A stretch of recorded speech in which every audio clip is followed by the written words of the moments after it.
本日のつむやまさんは河原に初めてのピクニックに来ています。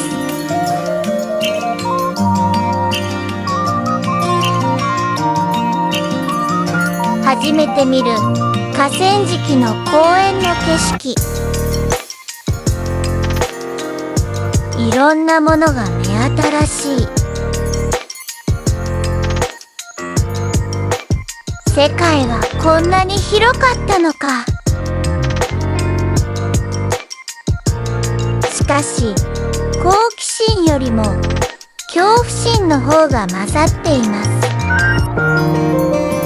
結局ほぼ動くことなくピクニック終了。お疲れ様した。